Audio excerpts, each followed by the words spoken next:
Well, welcome into the CFFL show. We are recapping week number 5. We are looking ahead to week number 6. We've got a nice little oddball topic for you today, suggested by our special co-host, who I'm going to introduce in just a moment. But quick, first we got to start with a PSA. Normally, you're used to me introducing my co-host, Drew.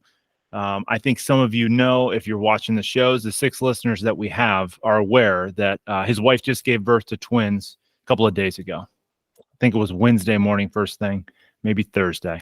I should know that, but anyhow, so he's not going to be able to be with us today. We hope to have him back next week. Everybody's healthy. Both twins are good. Mom is good. So we wish Drew well. And just like Scott Van Pelt on the Monday Night Football Countdown, he's down this week, but we hope to have him back next week. For now, I have a highly capable, very highly regarded, well-received guest host with me, Mr. Logan Shepler. How are you doing today? Wow, thank you for that rousing introduction. Not sure I'd quite deserve that, but doing great, man. Doing great. First off, shout out to Drew and the family. Very excited to hear. Kind of sad that he couldn't join us for this. Always enjoy his banter and the increasing spice as the consumption goes on throughout the night, but I'm going to do my best to step in for him and let's have some fun.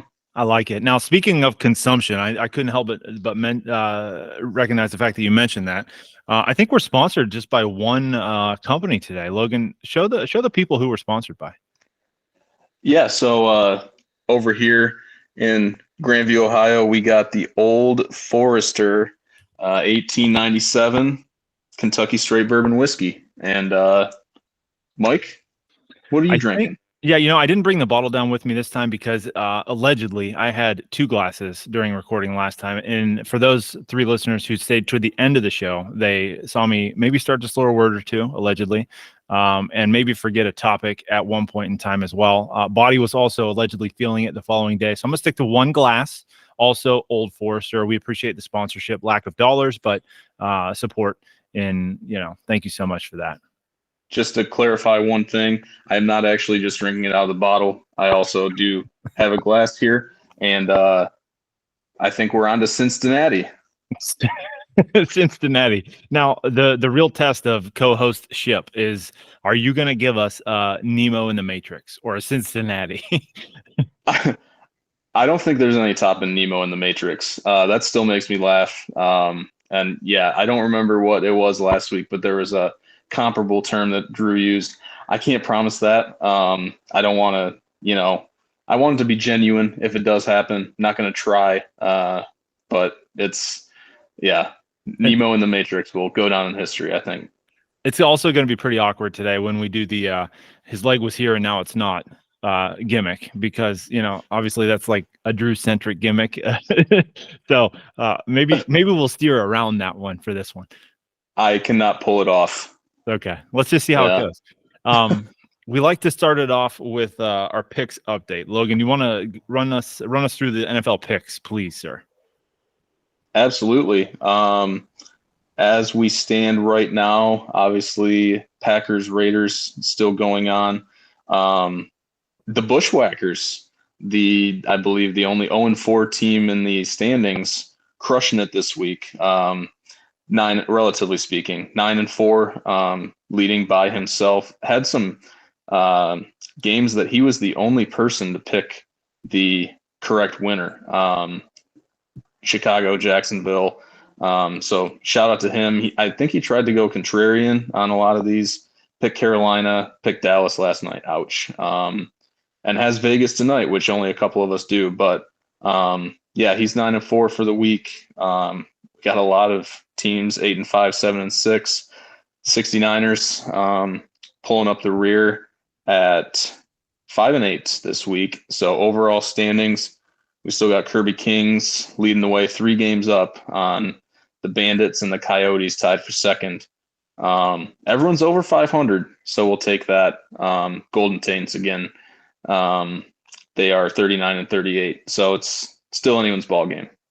Yeah, we do have a pretty tight grouping. We are getting a little bit of separation as we go. We got the Kirby Kings picking at that 66th percentile, and then Golden Taints, yes, over 500. 50.6%, give or take. I was kind of taken aback a little bit when I saw the Bushwhackers chose both Chicago and Jacksonville for the Thursday night and then the Sunday morning game over in London. And literally the only guy that went 2-0. Everybody else was 0-2. It was just a humbling start to the week for the rest of us. But hey, maybe Kurt did find the almanac. Who's to say?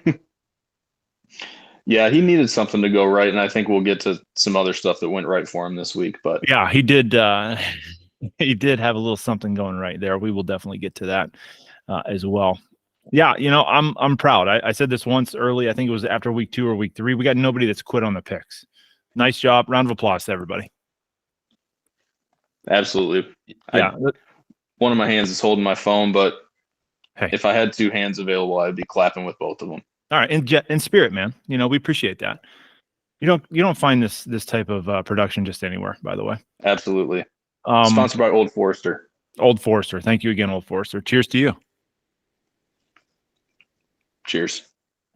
And okay, as we do that, let's take a look at the eliminator standings. Do we have any movement this week? We did have some movement. We had some early movement, as in Thursday night movement. The Empire, not really that ballsy of a pick, if you ask me. Chicago was coming in 0-4, looking pretty rough, finding ways to lose games. And so Empire went Washington, and Justin Fields smacked that pick in the face a little bit. That is the Empire's second L in the Survivor. We also had Players Club go with Buffalo. We already talked about that. Very popular pick in London. Buffalo coming off a big win. Couldn't quite get it done. Everyone else except for me that's still standing went with Miami, which was a pretty solid, pretty easy pick. And I went with my hometown Lions. They took care of business against Panthers. So we still have Bucknuts, Bushwhackers, Kirby Kings, Land Sharks, 69ers, and the replacements yet to take an L in the Survivor pool. Yeah, and it's a good thing for the Empire, right? Because now they get to focus on just turning the fantasy football season around. They don't have to waste their time with this eliminator stuff. They can just look forward, focus on one thing. They say that men are not so good at multitasking. I know that, Kara is the one running that team, so maybe she had a little bit better chance at that. But she gets to focus all of her efforts now on the fantasy, which is good, right? Yeah, I think it really was a sound strategy to throw the Survivor pool and focus on the actual fantasy team. And perhaps a couple other co-managers are going to be needed to really turn that thing around. Ooh, ouch. Yeah. This is weird because normally we'll get the week where the favorite just goes down in glorifying fashion. But I don't know. I'm knocking on wood as I say this, but we haven't had that happen yet. Like, it's been a couple of weird picks by coaches that have knocked out at 1 week, but there's no like giant 10-point favorite that's taken the L that everybody had. So it's kind of abnormal. Aren't we used to seeing something like that? Oh yeah. I think the only game that really comes to mind for me that was a total shocker was the Cowboys losing to Arizona. I believe that was week 3, and only one out of the Survivor pool picked Dallas that week. So really, other than that, it's been a couple people dodging bullets, but a lot of kind of what we expected, which, yeah, it's going to start to go a little haywire as we keep going in this thing and people run out of the good teams to pick and all that stuff. Yeah, I think that's well said. Now, I made a promise last week on the show, and you know what? I'm a man of my word. I uphold my promises. So you guys will be happy to know that we do have an NFL wins pool update. The spreadsheet is live and updated. So the link, it exists on the website. If you have any trouble, you can always ask in the message board. I could kind of show you what to do, or send me a text. No big deal. But Google spreadsheet, live and updated. We currently have one coach in the lead. The King, he's got his crown on, right? Sitting at 8 wins right now. He's only had 2 wins that he's lost out on. So a total possibility of 10. He's got 8. He's sitting with the 49ers and the Falcons. I think the 49ers, they were the 3rd overall pick. Understandable that they're winning games. The Falcons are kind of the surprise right there. But then we have, it looks like 3 coaches right behind him with 7 wins. That's the Land Sharks. We've got also the Bushwhackers. I mean, everything is coming up Bushwhackers this week. And then my co-hosts here, the Replacements, All right. in good company. We are in good company. After that, we've got 1 coach at 6 wins. That's the 69ers. And then we kind of start to fall off after that. If I'm being honest with you, this is one of those things where the field starts to separate itself pretty quickly. We've got 2 coaches bringing up the rear with 3. That's the Tsunami and Big Daddy's Bandits, and then a couple of 4s and 5s. And it's really hard to make up ground with this. It's just we'll see if we have some injuries that make some changes in overall NFL wins, and then we'll kind of go from there. But right now, pretty tight group up top. Kirby King's in the lead. Anything you see with that one, Logan? I mean, I'm happy to be close to the top. But yeah, it's so tough other than, like you said, the top couple teams when we were going through that draft. There's no real sure things before the season. And that's why Vegas makes so much money on win totals.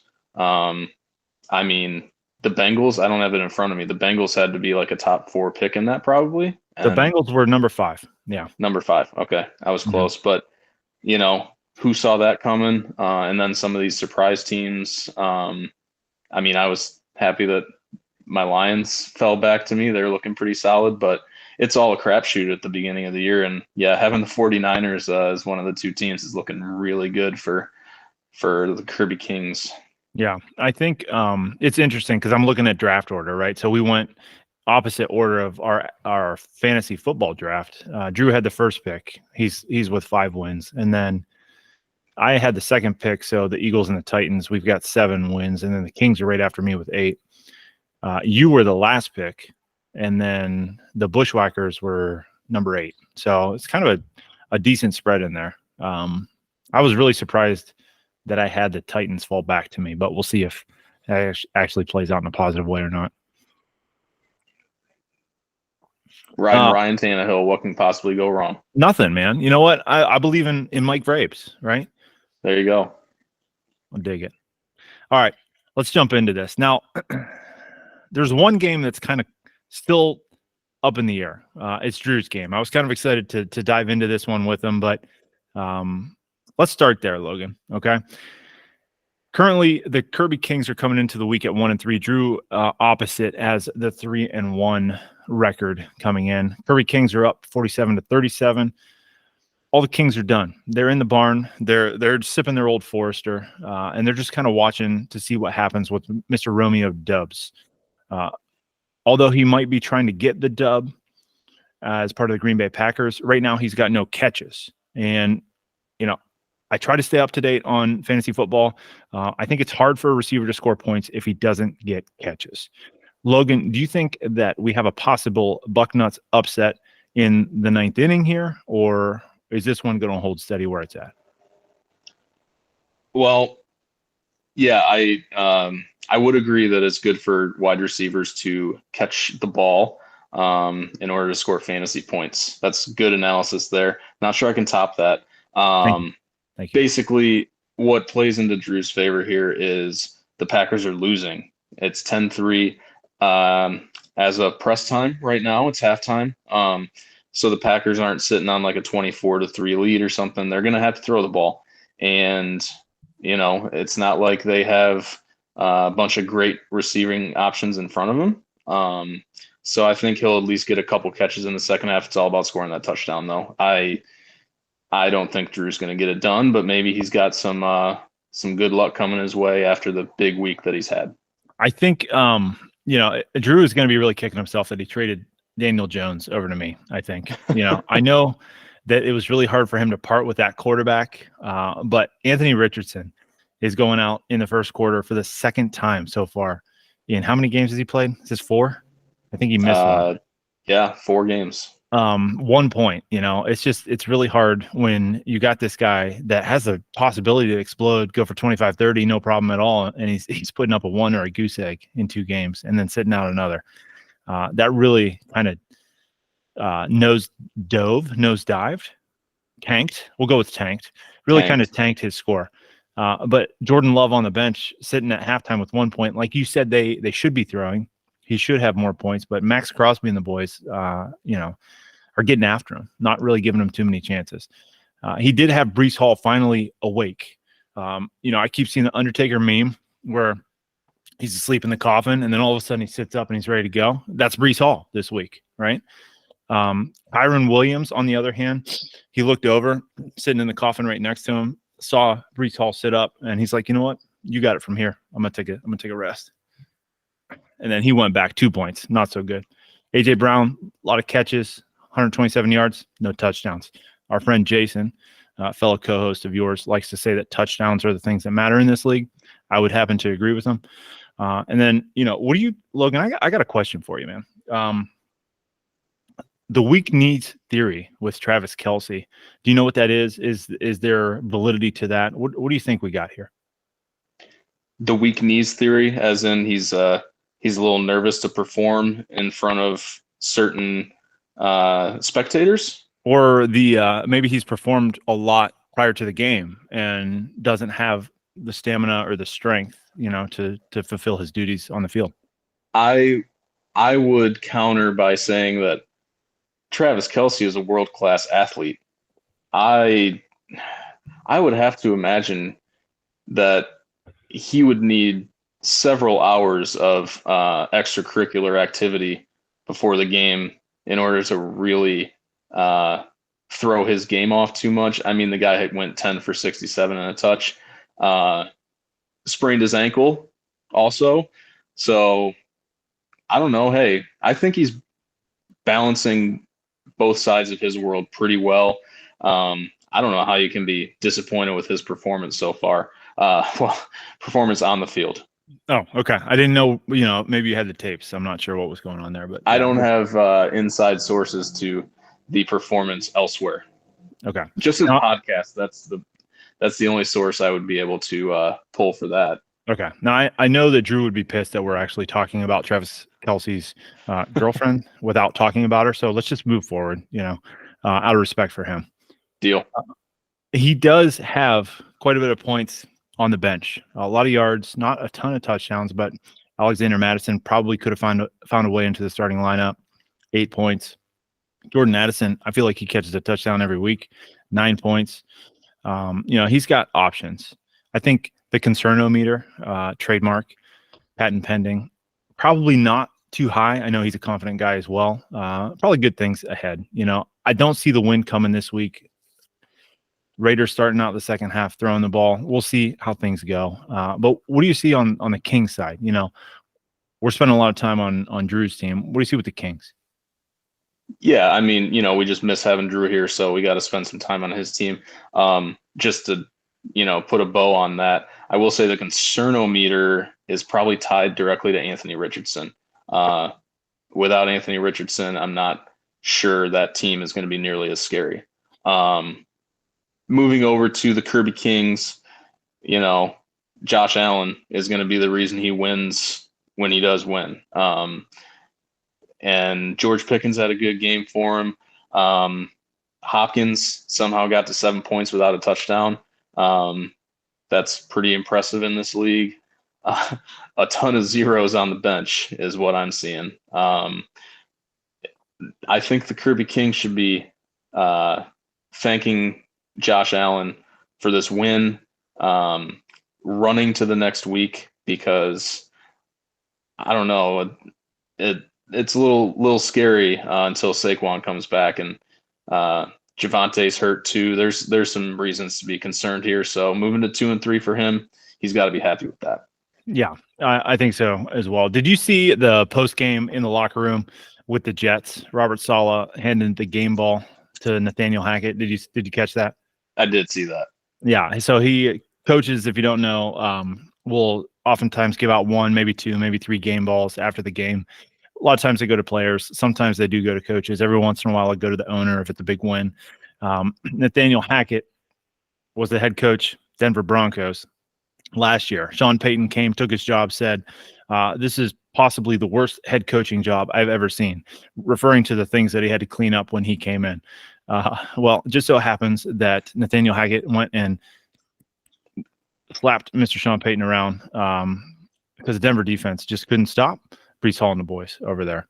Got the win. Game ball went to Nathaniel Hackett. I think, obviously, Bob, the Kirby Kings, Josh, thank you so much for your patronage. Here's the ball. I just got the next 13 there lined up. I'm just going to hand them to you after the game as well. And we'll see how it goes from there. Absolutely. Yes. I will say maybe Sean Payton took his own comment as a challenge to try to do worse than Hackett did last year. He's trying to set records. He's trying to set records. It's looking awful in the Mile High City. Did you happen to see what the Jets Twitter posted after the game? No, fill me in. They just posted a picture of Kevin James in the movie where he's supposed to be Sean Payton, and said some sort of snarky comment with it. It was pretty good. They're letting him have it, and he deserves it too. I mean, come on, man. Yeah, you can't set a flamethrower to the guy that just walked out the door of your building and not expect that to come back to you. I also love, you might have to help me out. I can't remember who did. Oh, George Kittle wore the shirt under his jersey. F the Cowboys or something like that. Yeah. I love the I'm going to beat your ass in week 5 shirt, the you're too small for me celebration after week 6. In the back of my mind thinking, I just can't wait for these guys to meet again in the playoffs and, that to come back around full circle. I can't stand people celebrating in week 5. You got any thoughts on that? Oh, I thought you were going another way with it. I mean, I think George Kittle's doing everything just to have fun, man. I don't think he's necessarily trying to start a war, but I think he also is totally confident in his squad, where if it does come back in the playoffs, I think he probably views Dallas as not even a threat. So, he opened up a can of worms, but he also backed it up. I mean, Kittle, he has his good weeks and his bad weeks, but they must have known he was wearing that shirt to give him 3 touchdowns last night. I mean, make it worth everybody's time. I don't know. I didn't have an issue with it. But I also don't really care for the Cowboys at all. So maybe I was a little happy to see that. Yeah. I feel like an injury is something that typically comes after a move like that. Everything's great for the 49ers and the Miami Dolphins. Fingers crossed. Don't peak too soon. Yeah. I don't know. I try to err towards the quiet professional side of things. Don't give ammunition to the other team, but I'm not a professional athlete. So maybe that's the difference. I mean, I wouldn't be doing that either, but yeah, I'm not George Kittle, so yeah, I hear you on that. So Packers interception driving in Oakland territory. Let's see if Romeo can make something happen as we move to the next game. This one in the books. Sharks came in 2-2. Coyotes came in also 2-2. It was a battle for 3-2. Got that dub, 53-29. This was one of those games that was really never in doubt. All due respect to Angelo, we kind of jumped on him early and just stayed ahead. I was really kind of hoping for Tony Pollard and CeeDee Lamb to do something more than 3 points collectively on Sunday night. Was hoping to get into the 60s, maybe even, who's to say, flirt with that 77 number? Didn't get there. Didn't even get close. We stuck at 53, but I'm feeling pretty good about it. You got any thoughts on this one? Yeah, you definitely not your best week from the guys. Glad to see you finally got David Montgomery in there. I know you learned your lesson last week, but yeah, that dude is balling, especially with Gibbs out. Lamar is going to have better days. Mostert, I don't know. There might be somebody else in that backfield trying to steal it from him, but Pollard's going to be fine. To put up 53 with several guys not really doing that great for you. Sam Laporta, though, you got those Lions, man. That's all you really need. I know. I got to the point where I had 2 Cowboys, 2 Lions, and I'm in the draft, and I'm like, do I want to go after another one because I can't remember who it was, and I was like, I can't have 3 from one team on my fantasy team. It just doesn't make a ton of sense. Do you want me to mention that you have Jameson Williams on your bench? I picked him up on waivers. Yeah, and I thought semantics. It is semantics. He wasn't drafted. That's a good point. That's a great counterpoint you make there, sir. And maybe that's why, you're one of the top 3 guests we've ever had on this show. So that's good stuff. I do have Daniel Jones just kind of sitting, chilling. He's waiting in the wings and ready to go in case I need him. Probably be available on waivers tomorrow if anybody else wants to pick him up. But yeah, I'm feeling pretty good about this. Getting 3 points out of my first 2 picks and still getting 53. I'm not complaining. We're moving to 3-2. We're on to Cincinnati. For the Coyotes, on the other hand, it got dark kind of quick on the Coyotes, man. I kept waiting for Connor to score a touchdown, and then I found out that he went out with a knee injury in the first half. Do you know anything about that? Have you heard anything about where he's at? I saw it happen. I had the game on. I wasn't watching that closely, but the fact that he didn't come back and it was a first half injury probably doesn't seem great. And like Arizona was in the game. If they wanted to win, and he was healthy, they probably would have brought him back. Dude's also been injured for about half of his professional career so far. So definitely concerning. Could possibly see some waiver wire activity related to this backfield this week. Just a prediction. But yeah, I mean, Derrick Henry didn't score. When Derrick Henry doesn't score for the Coyotes, it's going to be tough. Especially because Garrett Wilson still doesn't have a quarterback.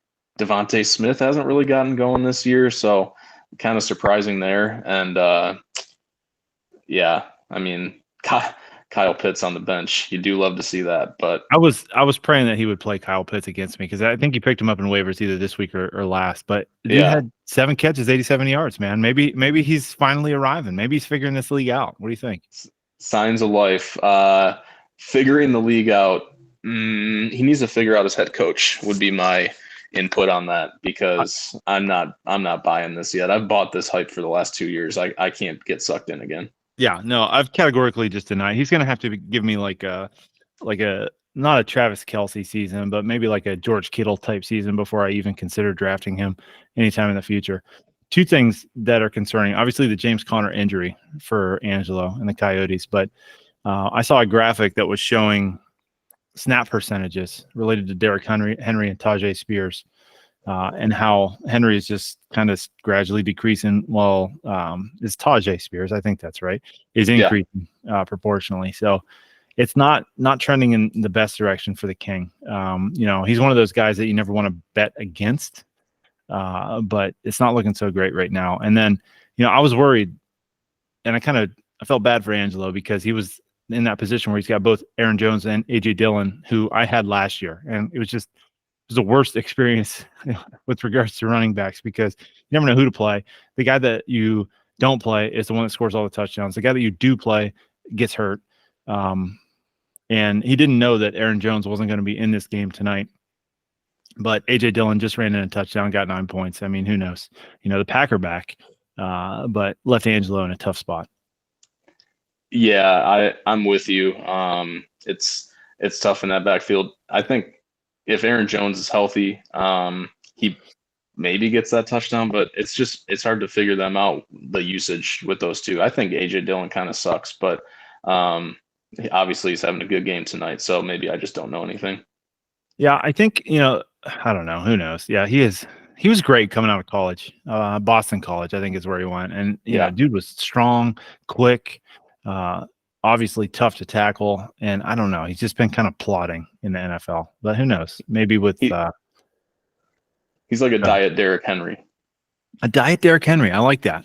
Yeah, save on the calories, but you don't quite get the pop. You don't get the full experience. Yeah, it's like why even do that? Exactly. I feel bad, man. I kind of glossed over. Are we firing any bullets at this or the previous game? No, we're not. Okay. Yeah. I mean, I know, somebody of your caliber would have caught me on something like that, but yeah, I'm not either. I got them chambered and ready to roll. However, speaking of bullets, we've got Tsunami coming in against the Empire. Both teams entering the week at 1-3.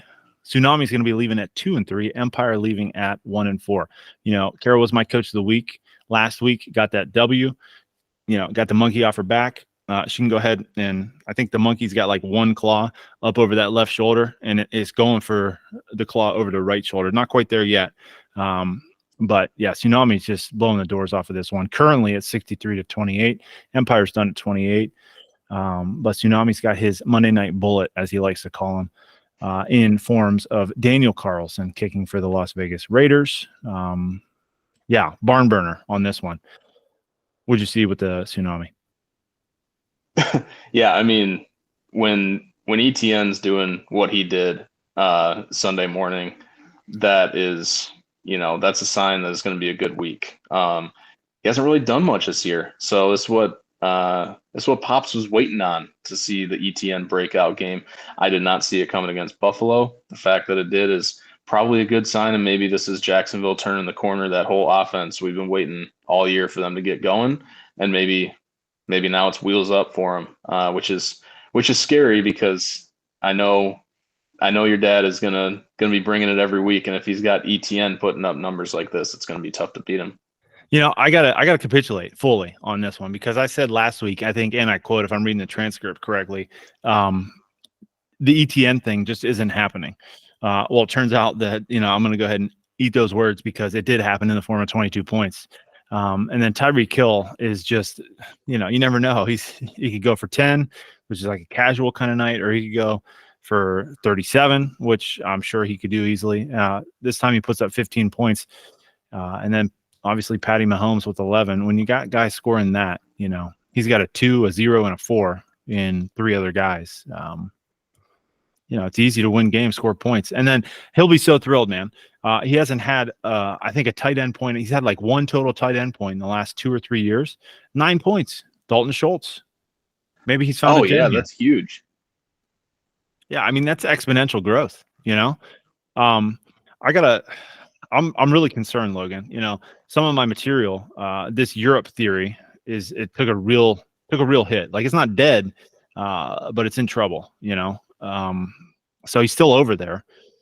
They're traveling again tomorrow, different part of the UK. But dude, I'm worried.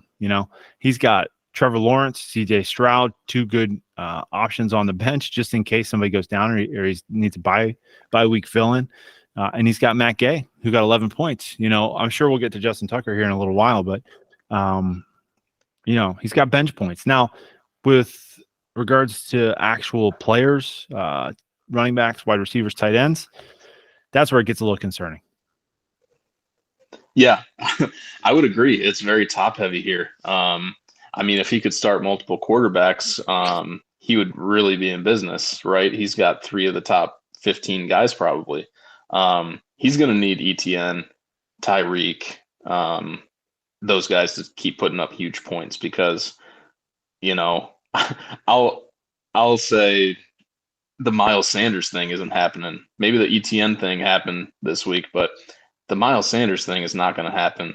And, I really just see Chris Godwin as maybe a receiver on the bench that he could rely on. But yeah, I mean, it's going to be pretty much those same guys, or he's just going to snag guys off the waiver wire too, which, he might be in Europe, but I saw some of these like roster logs.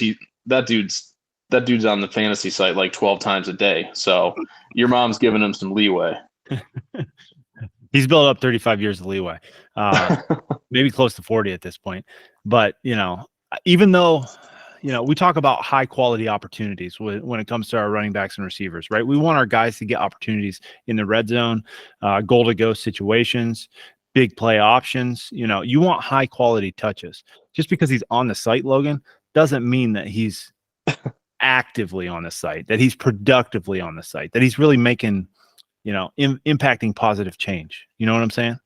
Yeah, it did seem like, and I might be just making this up, but it's like one day benched Miles Sanders to put in Michael Wilson. Next day benched Michael Wilson to put in Miles Sanders. Next day benched Matt Gay to put in Carlson. They're not really high quality moves, but you can tell the guy is at least spending time on the site. Yeah. Yeah. A lot of train travel going on over there. So, you run out of like Buckeye, articles to read about the upcoming game and last week's game. You run out of things to read. So you just got to fiddle with the roster a little bit. That makes sense. When it comes to the Empire, I tell you what, man, it's hard to win points when your quarterback goes -1. Mac Jones, not only might he lose his starting spot for the Empire, he's, I think, in legitimate danger of losing his starting spot for the New England Patriots. that whole team is in danger of losing its roster position, including its coach, Bill Belichick, is what I've heard on a couple of different platforms over the last 24 hours, 36 hours here. Do you believe that Belichick might be on his way out? And what do you think about the Empire on their way out of this fantasy football season? Can I fire a bullet at oh shit, life comes at you fast for Bill Belichick? It's going to feel like rapid fire because there's two, boom, boom, coming at him.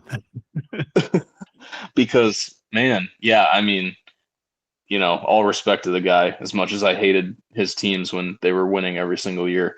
But yeah, this year is just, it's not it, I cannot believe that Mac Jones gets a starting spot in any fantasy league that's less than 30 teams large. I mean, it's a tough scene, and it's not like the backup options are that good. I think your dad has some real trade bait.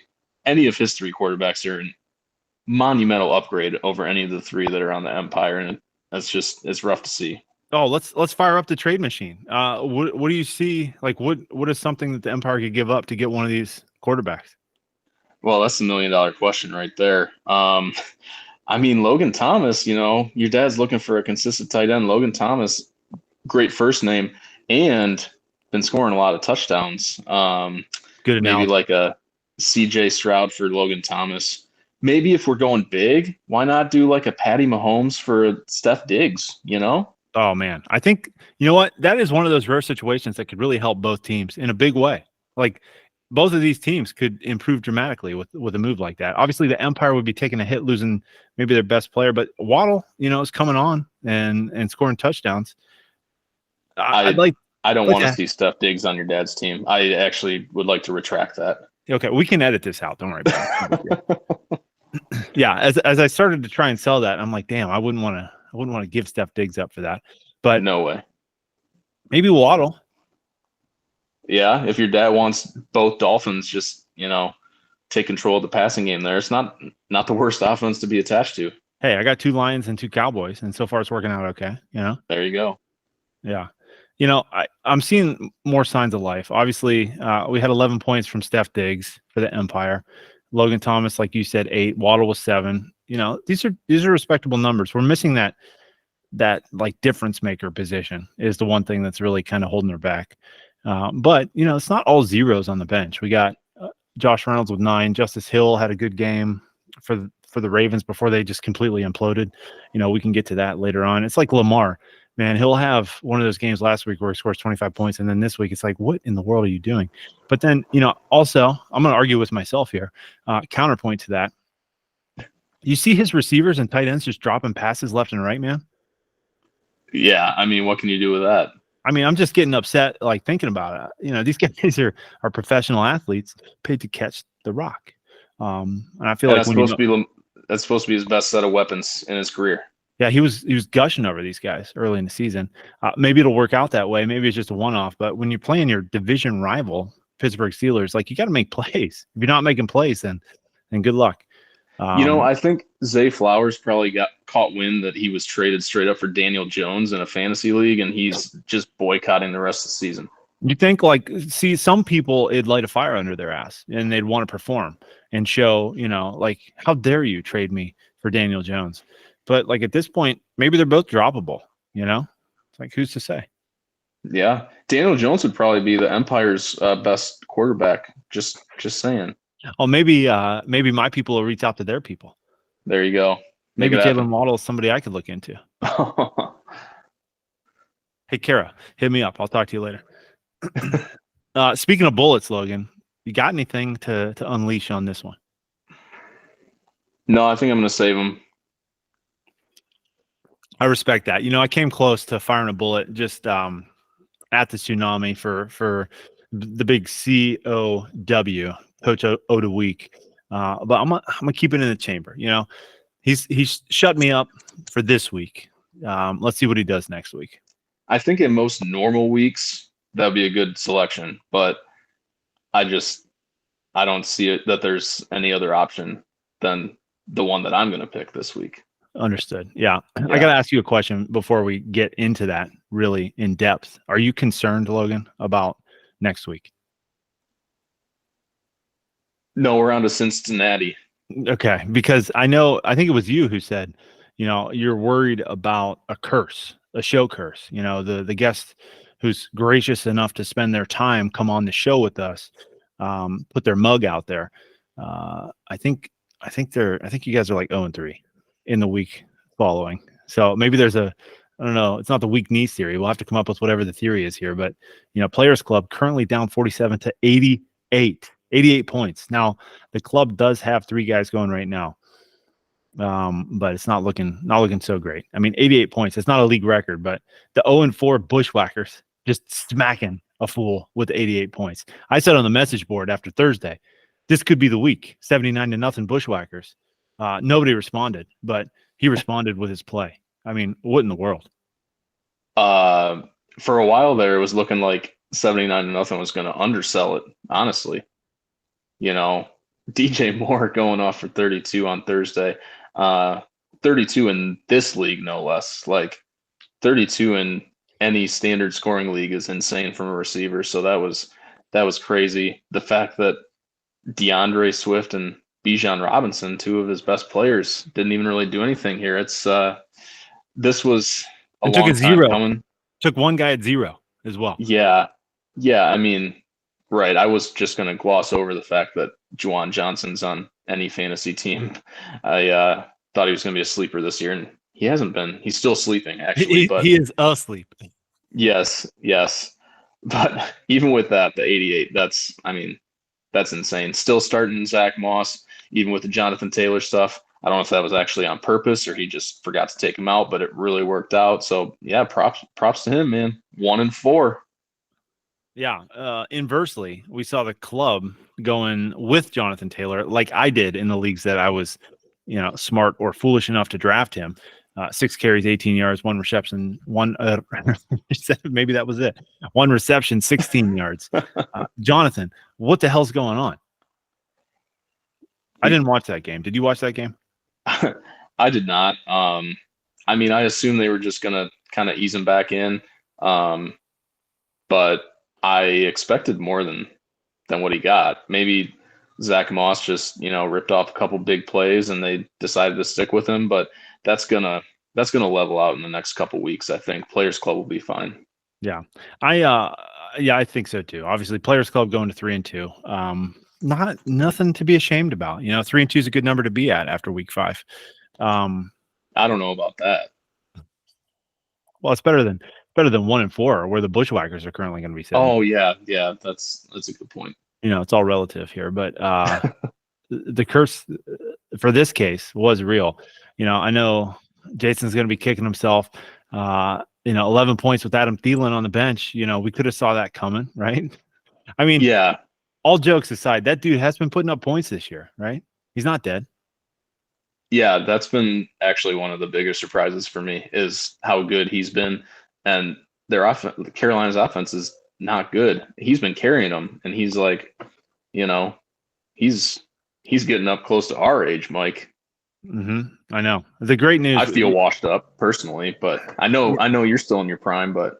Yeah, I'll bring it down for next week, but I got the Ross Turkey Bowl. My wife's side of the family, there's like 40 cousins, and we all get together on Thanksgiving morning. We play in the Turkey Bowl, and some of these dudes are like track athletes in college, like decent athletes, really good athletes. I got the MVP trophy. It's just chilling up in my office. I'll bring it down next week. I'll show you guys. It'll be like a show and tell episode. But this isn't about me. It's about the boys on the field here. George Kittle, who we referenced earlier, 21 points. When you got a tight end putting up 21 points, you would think you're in a good spot to have something happen. But then we look at Josh Jacobs currently sitting with 1, Jonathan Taylor, referenced previously, 0, his kicker with 2. I mean, he's still holding out hope for Christian Watson, man. He did get 83 yards, but he caught 2 balls. Yeah, just caught a bomb a couple minutes ago.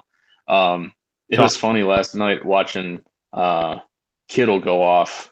I'm in a couple different leagues, but in this league, I couldn't remember who had Kittle. And it's like, oh man, this has got to be like changing a matchup somewhere. So I went on, saw that unfortunately it was going against the team that already had 88. It's like, well, Kittle, you did your best, but just wasn't meant to be this week. Right. Logan, I'm handing the firearm over. You want to use it? I would like to. The floor is yours. Yeah. Really shocking pick here for my coach of the week, but respect where it's due. I thought my score last week of 79 would hold up for more than a week as the season high. Don't fact check me on that, but 88 points with a 0 from Juwan Johnson. I mean, nice work, Bushwhackers. Looking forward to him coming back on the message board and talking some shit, maybe about like a 79-0, because we'll get to the week 6 preview, but might be a tougher match for him next week. I don't know. Ooh, okay. I honestly, I do not know who his opponent is, but I'm excited to find out who it will be. But you got to give this guy credit where it's due. 88 points, hell of a week. You'll take my coach of the week as well, Kurt. Congrats, man. Nice job. And with the NFL picks too. Yeah, it's been a good week for him. Everything's coming up, Bushwhackers, and I feel like there was something else. Oh, the wins pool. You know what I'm saying? Yeah, just crushing it, man. Yeah, coach of the week. Good job to you. How about any other bullets you're flying on this one? I was debating, but I can't do it. I can't do it. 48 doesn't deserve a oh shit. No. It's a respectable score. He's, like we said, he's still got 3 guys going, one of whom just got a first down, I believe. So more points coming for the club. Like, he's going to put up a respectable number for sure. Yeah. I have been updating total points scored. We've got games in progress. Let's go ahead and take a moment to do that. But first, let's hear from our sponsors. We just want to recommend Old Forester. I don't know anything about the company. It's got like an 1800s date on the bottle. Is that right, Logan? 1897. 1897. So they've been doing this, for a long time. Obviously, they've taken time to perfect their craft. Logan and I appreciate it on a day like today. Old Forester. Cheers to you. Yeah, I don't know. I was coming up with a slogan. I don't have it, but cheers to you. Well, yeah, and very impressive because that's just a couple years before the CFFL was founded. That's true. Yeah, great point. It's honestly, sponsor us. Yeah, match made in heaven. Currently sitting in the lead, 285 points, reclaiming the throne. The Sharks, feeling pretty good about this. I've never been the points leader in my 17 years in the league. Not once have I led. So, I'm sure things will happen. Probably won't. Yeah, things will happen. That's a guarantee. How about that for an Things will happen. Dang, got it. That was good. Maybe that's the Old Forester slogan. Old Forester. Things will happen. Where things have been happening since 1897. Oh, this is great. Nice. Yeah. Good work. The replacements tied with the Golden Taints, who we have a team we have not yet covered, 9 points behind at 276. The Bushwhackers with their 88 point total at 254. And then right behind them, 69ers at 242. A little bit of gap. Following the 69ers are our friends, the Bucknuts and the Players Club, right neck and neck at 226, 224. We got a 220 over there, my fellow across the pond, the Tsunami. Kirby Kings, the last remaining friend here, with the 205 in the 200s. And then rounding out the bottom 3, pardon me, we have the Coyotes with 185, the Big Daddy's Bandits, the Fighting Justin Tuckers at 179, and the Colony at 159. So there is your total points update for the week. Stay tuned next week, and we can dive into more of those. But for now, Logan, I want to look ahead to the Golden Taints.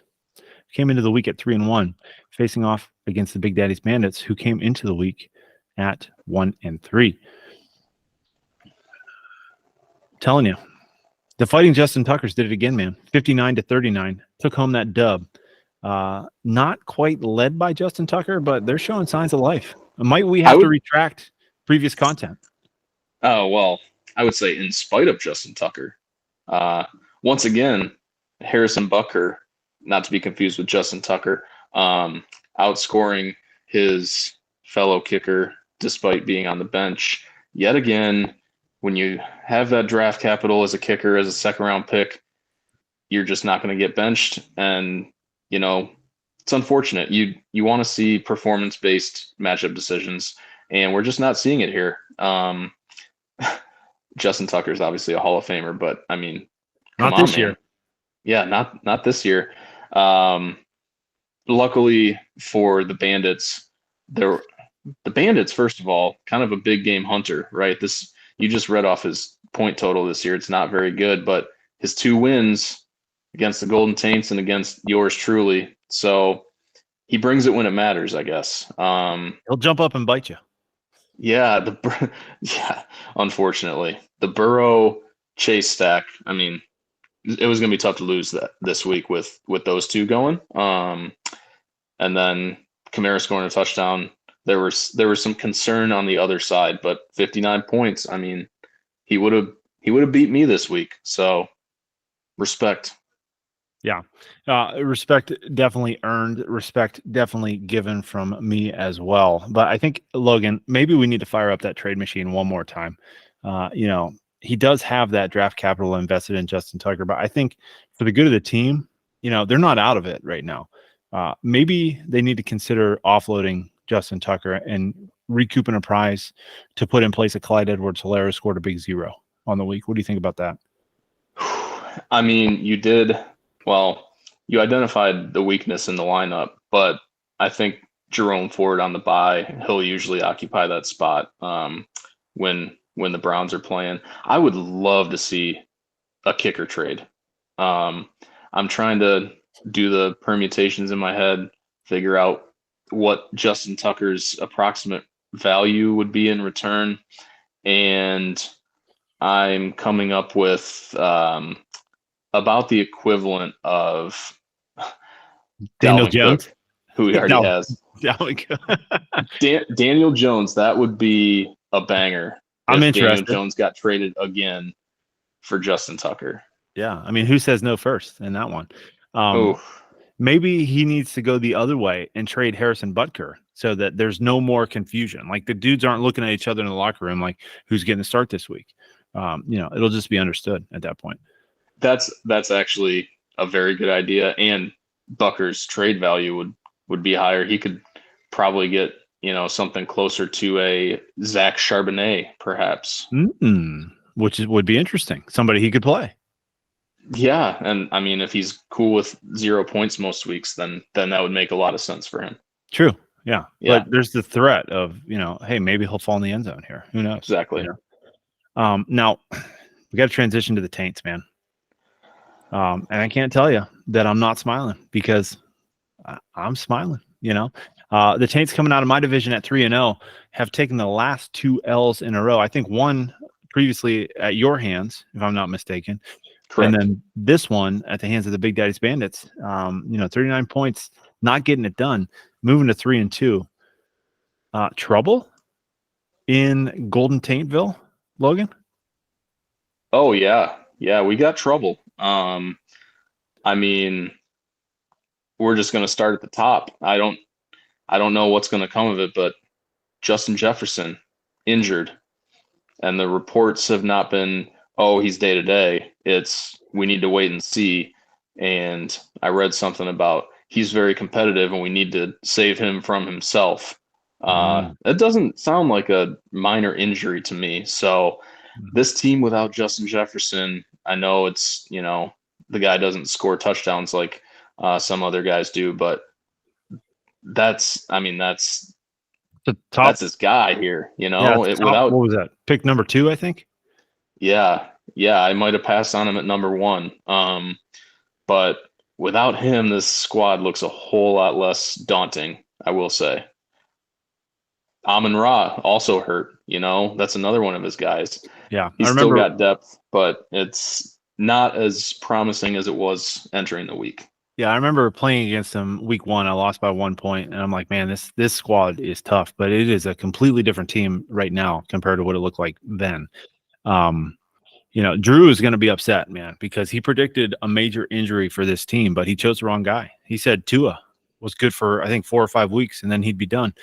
But, putting up 308 yards, 2 touchdowns, did throw 2 interceptions, but when you're scoring as many points as Miami Dolphins are scoring, who cares how many interceptions you're throwing? You're winning ball games. He's looking good, but yeah, I'm with you, man. Joe Mixon kind of been shaky. Justin Jefferson going down with the injury. Nico Collins, like Not great. Cole Kmet looks like he's scoring touchdowns last few weeks, so you got to give him that. But when you lose your big players and you lose the ability to have that guy that's going to go for 25 points, it really inhibits your ability to win big games. Yeah, I mean, Tua's gonna. Who knows what Justin Jefferson's injury is gonna end up looking like, but Tua's gonna have to put up big numbers every week. If the Taints are gonna be a championship threat, in my opinion. I mean, Cole Kmet, I guess if he scores every single week, as we all expected, then maybe that's a moot point. But yeah, the injury bug is not looking good. Yeah. I got a weird analogy, but I don't quite know this dude's name. I'm going to save it for next week. I got a good one. But basically what I am trying to do here is give me that firearm back because, hey, Golden Taints, man, oh shit, life comes at you fast. That went from 3-0 to 3-2 quickly. Better get on that waiver wire and try and turn this thing around. I know we're sitting at a parallel 3-2 here, but I think we're looking quite a bit different. Logan, you firing one at this as well? Yeah, I'm gonna join you again. This is boring. I know. I had a couple managers that I was looking at through the scope, but yeah, with this Jefferson situation, Mixon yet to do anything. I going from 3-0 to 3-2 real quick and competing for a division title with yourself. Yeah, Golden Taints. Oh shit. Coming at you quick. And I'd be remiss if we didn't go over game number 6 here. This was a battle of titans, Logan. My goodness. 3-1 coming in against 4-0. The replacements were sitting at 3-1. 69ers at 4-0. Now they still have Davante Adams going, you are donezo. But with a 22-point lead, Davante Adams doesn't look like he's putting up 23 to get the dub with a quarter left in the game. Congrats on the win, sir. How do you feel? Thank you. It feels pretty good, barring some sort of absolute disaster from Davante. Yeah, it was different than last week where I rode basically one guy's score. Got a little bit here and there. And yeah, as I've heard through the grapevine, if you put up 50 in this league, you got a good chance to win. So 56, we'll take it. 4-1 feels pretty good. Try to keep riding the wave. Now, I got Raheem Mostert on my team. You have Devon Achane on yours. Me, I don't want to pray for injuries, but are you concerned about an injury that Devon might have sustained in that game? So I did hear about that. That would definitely be concerning. I mean, we'll wait and see just how much we're going to panic until I get more information. I am glad I'm back on here to address the Achane keeping him on the bench situation. I mean, I don't know if you guys made my decision for me last week, keeping him benched. That's giving you guys a lot of credit. When someone goes for like 40 points out of nowhere, there's no way you start him. But when he does 2 weeks in a row, puts up big numbers, you got to start him. So I did here, finally got off the bench, and I mean, 11 for 151. The guy's a freak, so I really hope he's healthy. Yeah, no, he's definitely a freak. The dude looks shot out of a cannon. But Logan, I mean, come on, give us credit where credit's due. We are the most widely viewed and listened to podcast for the entire CFFL. We move lines on this show, so have some respect, please, sir. You're used to 25 points, 40 points with this guy. But I was thrilled, that Miami liked to share the love. Give Raheem a little bit of something as well. It'll be interesting to see. Obviously, as Dougie Fresh, as my fellow players used to call him, coach at Kent State when I was there, used to say, your greatest ability is your availability. And we'll see if Devon is available for you next week. What about Christian McCaffrey? You almost are kind of disappointed with 8 points, right? Yeah, very disappointed, actually. I mean, he was going up against Dallas defense. We give him a pass for that. Still scored a touchdown, 14 straight games with a touchdown. there's not a whole lot to be mad about. And after last week, unless he got me -10, he got a pass this week. So 8 points will still take that. And he got some rest too, only 2 catches, got the backups, a lot of carries. He'll be well rested for their next game. Yeah, that's a good point. Now, Justin Fields, where was your concernometer on Justin Fields? Oh, it was as high as the concernometer goes entering the game against the Broncos. You might have noticed I picked up Jameis freaking Winston on the waiver wire. And I know that I talked to you saying might be time to make some changes. I was hoping Jameis was going to start for the Saints. And if he did, I was going to play Jameis over Justin Fields. So that's how concerned I was. But well, Jameis is going to complete passes. You just don't know which team is going to is going to catch those passes. Right. So if this league awarded points for completions to either team, that probably would have been a better play. But after these last 2 weeks, 2 bad defenses, but we're hoping that the Fields, can keep it rolling. And Sam Howell looked good too. So these 2 bums from 2 weeks ago are now not looking so bad. I know. You don't want to. It's not how you start, Logan. It's how you finish, as you know, sir. I got 2 questions for you. I got a lot of questions for you, but I got 2 more that I can think of right now, and maybe some more to follow.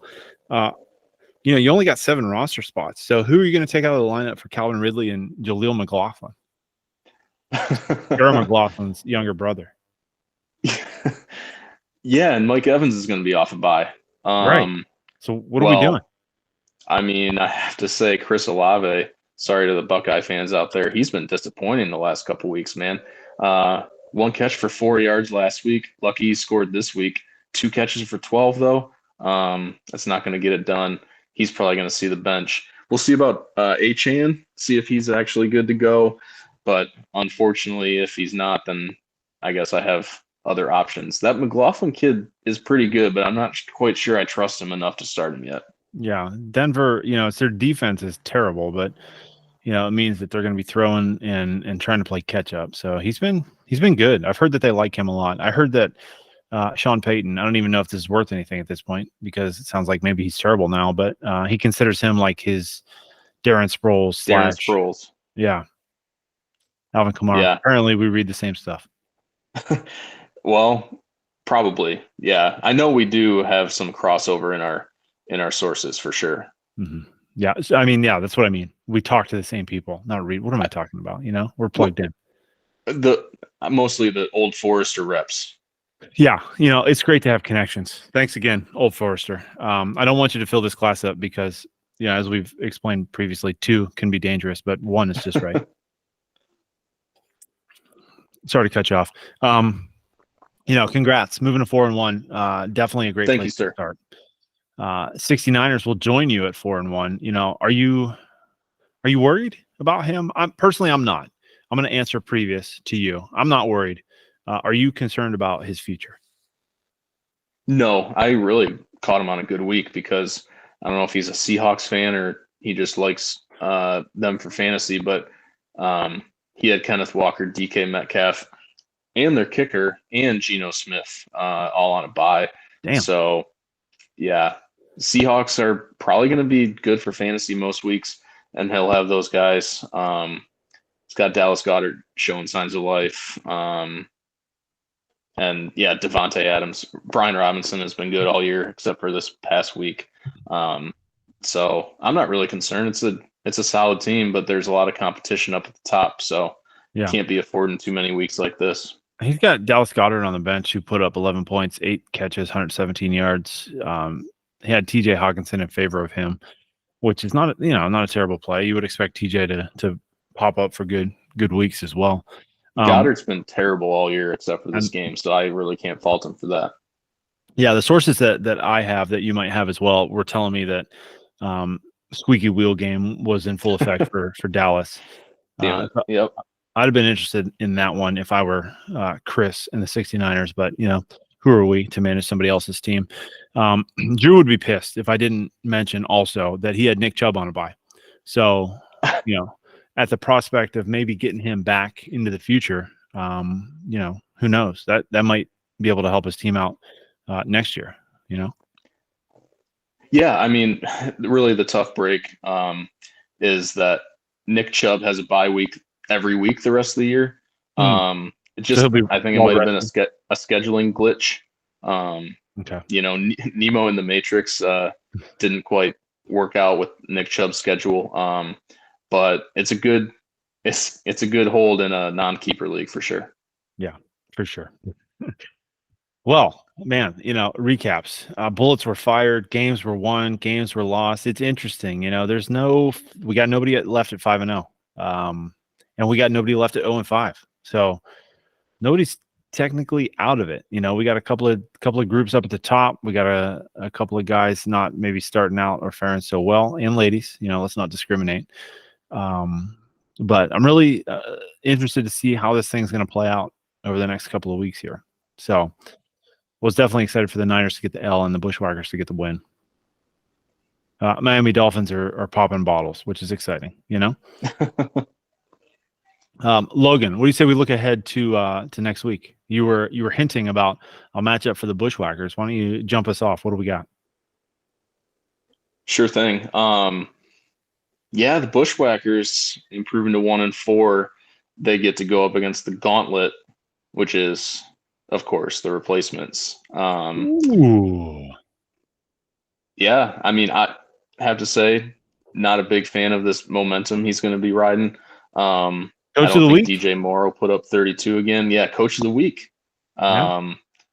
So I'm going to I have gotta to say, also earn it. Logan, I'm sorry to cut you off, man, but total points, you 276, Bushwhackers 254. Like, I know you're only as good as your record says you are, but who knows? These teams might be a little closer than we're giving them credit for. You know what I'm saying? The records can be deceiving. Don't worry. I'm not taking this game lightly. I don't Okay, take so any of you're them you're not lightly. talking shit. You're not coming on here talking shit. No, I mean, I don't even know who's going to be in my lineup yet. That's I fair. haven't figured out the website enough to even do that. I would probably have to ask your dad. He's probably been doing it for the last 2 weeks in Europe, but He's on there. He's putting in 2 weeks worth of time in the last 3 days. So yeah, but I mean, I think it's going to be a great matchup. He's 1-4, but he's got a really solid team. So won't get any easier for me next week. We got some other good matchups too. I'm just going to run through them. Golden Taints coming off 2 L's in a row. yeah, 69ers. Golden Taints 3-2, 69ers coming in at 4-1. So it'll be a good game. Yeah, very solid. I beat both of them the last 2 weeks, so they have a common enemy apparently this week or next week. Property. They're inferior to you, sir. Well, your words, not mine. I'm trying to get invited back next year. Hey, if you keep going on the rate that you're going, you might get kicked out pretty quick here. Yeah, in a couple weeks, I'll have a George Kittle shirt underneath, and I'll lift it up, and it'll say like "fuck the Bushwhackers." Not actually going to do that. I need to know the person if I'm going to do that, but I'll make sure you're coming on that week. It might be fuck Tsunami or something, and really get him riled up. Yeah, that'd be good. He'll be back from Europe at that point, so he can fight you back. In person, he'll probably try to square up. He might square up. And I can't take him. I've got a few years on him, but he could still take me, I'm sure. Anyway, we got a little sidetracked. How could we gloss over the Big Daddy's Bandits versus the Empire? I can't wait for this game, man. I cannot wait. Something's got to give. I'm looking forward to who the Empire starts a quarterback. Yeah. And of course, who the Bandits start a kicker. It's really, I mean, it's a true war of attrition here. Free Harrison Butker. I mean, Justin Tucker's going to have a bye week at some point, but free Harrison Butker, please. Start the campaign. Yeah. The Big Daddy's Bandits coming in at 2-3, the Empire at 1-4. So, I mean, it's just, I'm interested in this game, genuinely. Yeah. It's almost like the Bears and Broncos last week, right? Everybody was excited for it, but just because they didn't know how bad it was going to be. Yeah. And somebody's got to win, right? You would think this might be like a 24-24 tie. Perhaps. Who knows? I mean, it's all on the table. It'll be fun. Next up, a couple of 3-2 teams, assuming Romeo Dobbs doesn't blow up in this last few minutes here. Players Club and the Bucknuts, fresh off two more little humans showing up. Yeah, I mean, the people are wondering, is the just had twins, not focused enough theory going to prevail, or is it the, oh my God, I need a break. Let me go into the bathroom, hide for a little while, and just get on my phone and read fantasy football going to prevail? Judging by the alleged betting that we did this week, I don't know. It's not looking too good for the Bucknuts, man.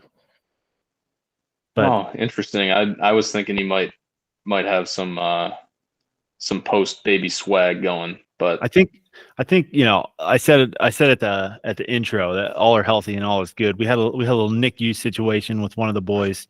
I don't think he'd be upset with me reporting that all has gone well at this point.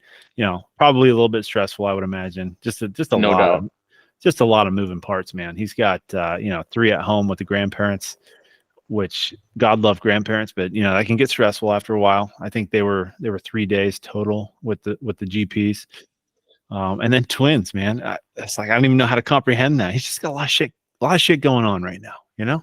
Yeah, a lot of big time life stuff that I don't know anything about yet. But not yet. Maybe more on that later, huh? Hey, soon enough, man.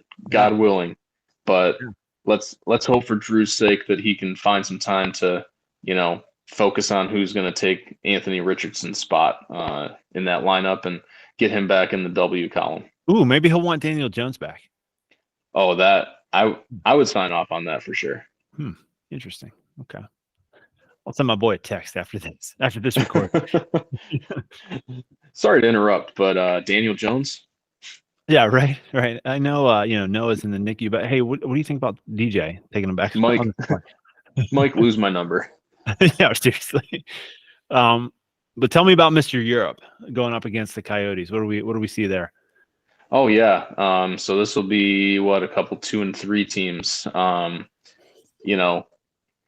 Randy Tsunami coming off a pretty big week. Coyotes have had a couple solid showings.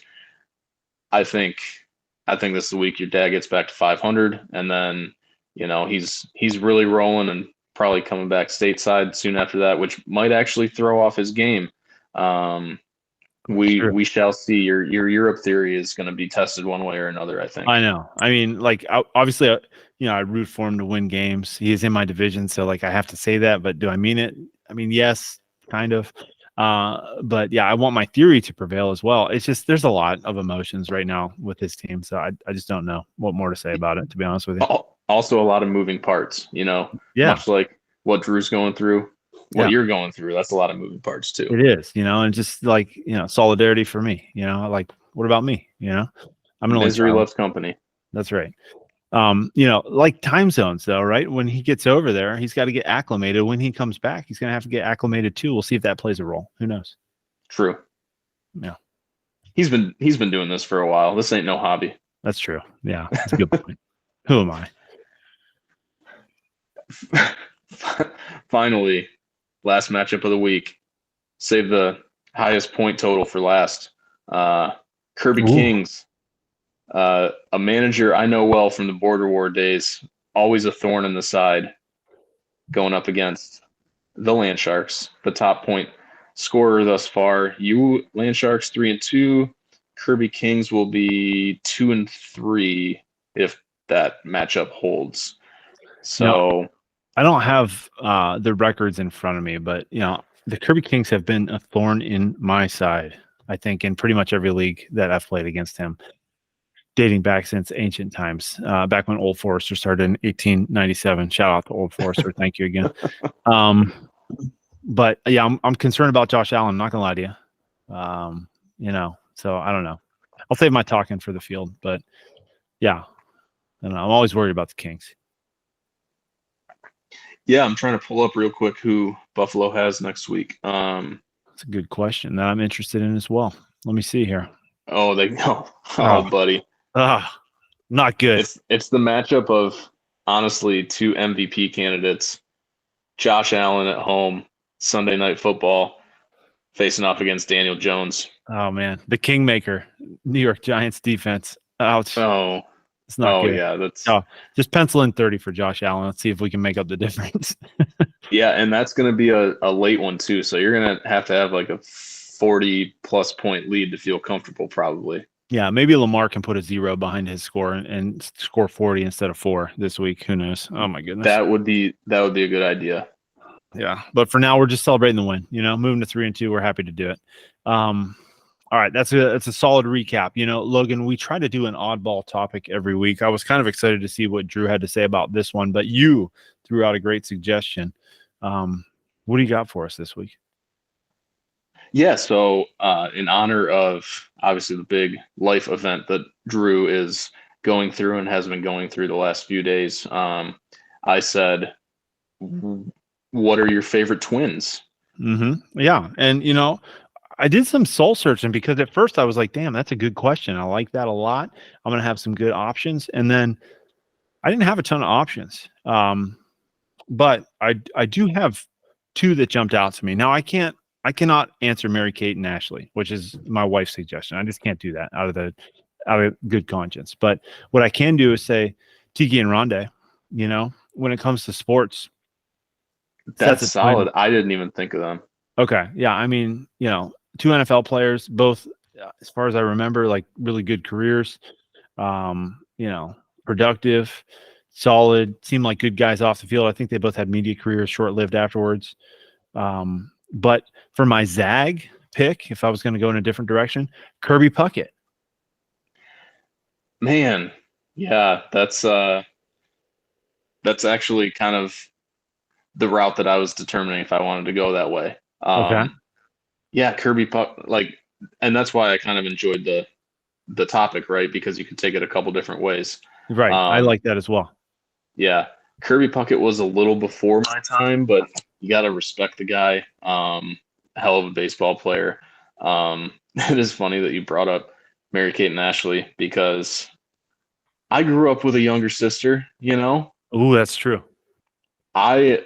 I'm comfortable admitting I've seen a lot of their movies. Yeah. And I honestly, I didn't really know my own answer when I threw that out to everybody. So, if you weren't comfortable saying it, I'll try to get some brownie points with Monica. I'll come out and say it. Let's go. Mary-Kate and Ashley, although I think they might have drug and or eating disorder problems. So I really hope they're doing well. Childhood fame is not for everybody, but yeah. I mean, they had some good movies back in the day. Yeah. You'll at the CFFL banquet, at the CFFL show banquet at the end of the year, when we get together, all the producers that we have who help make this show possible. Thank you to everybody that's back there off camera right now. Maybe Monica will want to sit next to you for this because you guys shared a similar view on this topic. But yeah, I would be honored. I'm trying to think, I work with all women. I live with girls and women. I'm trying to think of a Mary-Kate and Ashley movie. What do we got? I know that they've been in stuff, but what am I missing? They had one called Passport to Paris. Okay. Yeah. Yeah. The fact that I can actually name that is proving that maybe I should have never even brought this up. So what about, hold on, Lindsay, who was in The Parent Trap? Was that just Lindsay Lohan? Just by herself? She didn't have a twin? And herself, yeah. That was like the first big CGI movie. And don't fact check me again. But no, this is not a fact check podcast. Say whatever you need to. Yeah. Yeah. To all of our thousands of listeners, don't fact check us. That was a huge turning point in the CGI movement for cinema. Yeah. Because I mean, if we were thinking out of the box, maybe that could, I don't know the characters' names there, but it could have been them, because that's pretty solid. They pulled off quite a ruse. Yeah, I can't remember if it's Randy or Dennis Quaid, but it's not Cousin Eddie. It's the other one. They fooled that guy. And the mom who was in